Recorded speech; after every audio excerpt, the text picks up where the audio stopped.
Good morning, you beautiful people. I hope you guys are having a wonderful day today. Let's talk about my thoughts on Black Ops 4.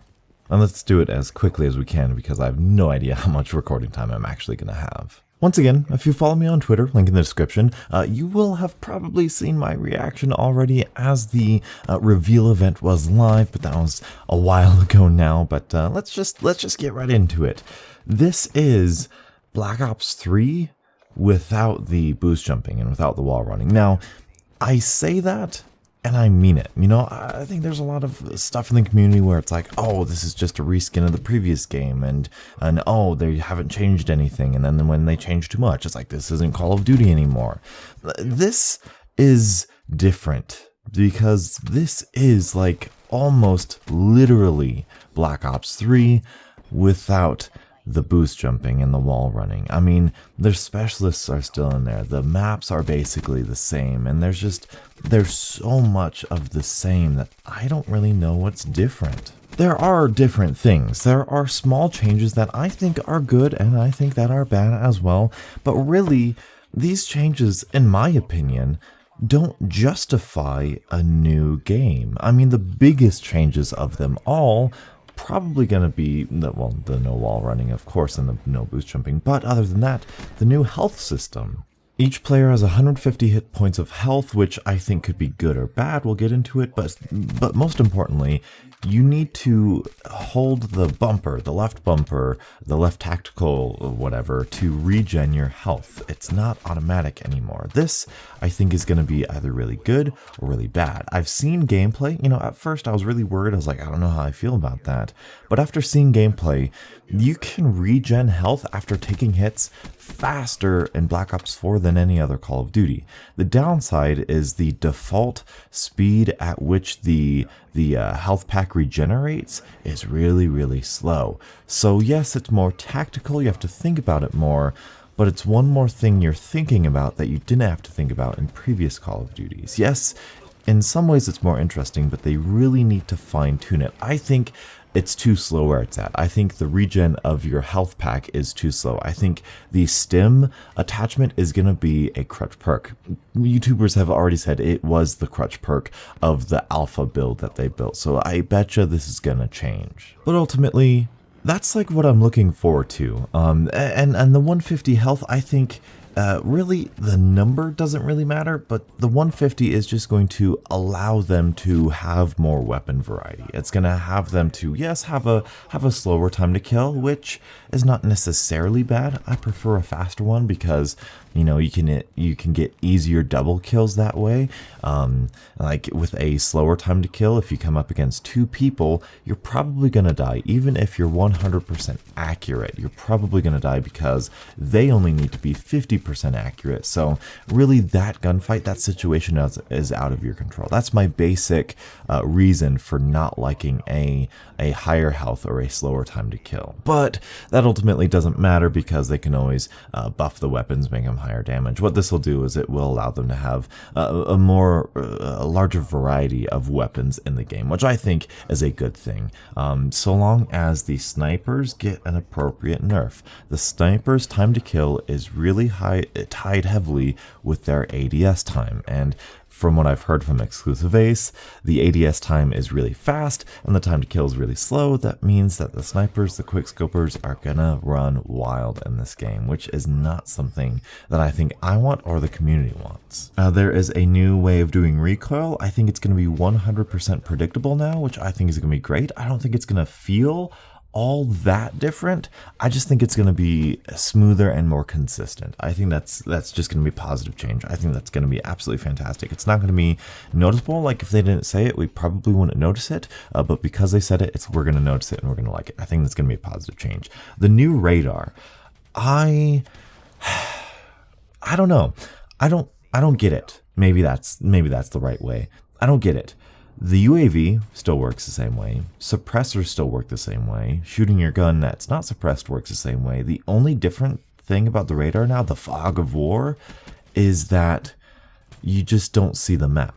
Like, it's the mini-map without the mini-map. So it's more akin to like a Halo-style radar rather than a mini-map, which I mean, it's more difficult, at least for me in my mind, to like learn maps and maneuver maps and kind of pinpoint enemies, because now instead of seeing, oh, the red dot's here, so now they're going to be below you, or in this architecture, or in this corner of the map, or in this piece of geometry of the map, or whatever, it's just going to be, oh, they're over there. We're just going to make it a little bit more vague, so it's like nerfed in that way.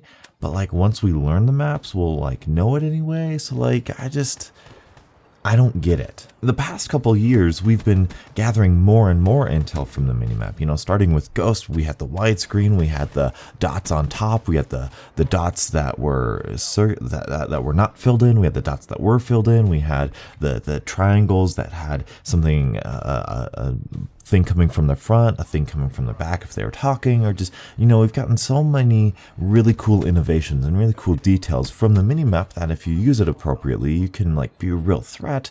And now we're just taking this way. I don't get it. Not positive, definitely not positive. Not necessarily negative, kind of negative, but not like in any real impactful way, I guess. It's just weird. It just looks like they're trying to innovate in some meaningless way. I did forget to mention back when I was talking about the health, it is only 5v5, and I think that will help, like the double kill situations, but with how small the maps are, you are still going to come up against those situations where like 2 people are on your screen and they're aware of you, you know, like the 5v5, I get it. They're trying to make it more controlled and less chaotic, especially because of all the specialists and stuff, which we will get to, but I don't think it's going to be enough. And I think it's just going to ruin the solo experience, you know, like Rainbow Six Siege and a lot of multiplayer games, and Call of Duty now especially, of course, just really difficult to play solo. I always play solo, and it's always a struggle, especially if you have good stats, because you always put up against the worst statted people and the worst people. So I don't know. It's just I don't think it's going to be that big of a difference as people are saying, but it's definitely not a step in the direction that I would have chosen. Because it's me, we have to talk about it. 3-lane maps are back, and they're Treyarch styled 3-lane maps. There's no flanking. There's no. I'm just so done with this sort of map. I'm done with this sort of game. And that's the thing. This is so similar to Black Ops 3. We'll talk about the specialists. We've played Black Ops 3. Like, the only chance that this game has in my hands, in my eyes, is the fact that it's boots on the ground. And that's it. It's the 3-lane maps. It's the specialist system that I absolutely despise. It's not that I hate the 3-lane map system. It's that that's all Treyarch is capable of doing. And it's so boring. And the gunfights, the gunplay in the 3-lane maps, the gunplay in the Treyarch style games is so uninspired and dry. It's just so mind-numbingly simple. I'm not saying that it's not strategic, even though it is less strategic than other map designs and other stuff. There's still some strategy. It's still a type of map that's perfectly fine and perfectly playable. It's predictable, it's consistent, that's why they're going with it, but the head glitch versus head glitch, here's a perfectly chest-high cover for you to fight someone else in a perfectly chest-high cover. Here's a window to fight against another guy in a window. It's just so boring. But that's my mini rant. It's my mini rant. I plan on making full videos of these things later down the line. But that brings me to the specialists. I've heard they're less powerful. I've heard there's less lethal ones. I don't know. One of the good positive changes that I'm going to like is that you can only have one specialist per team.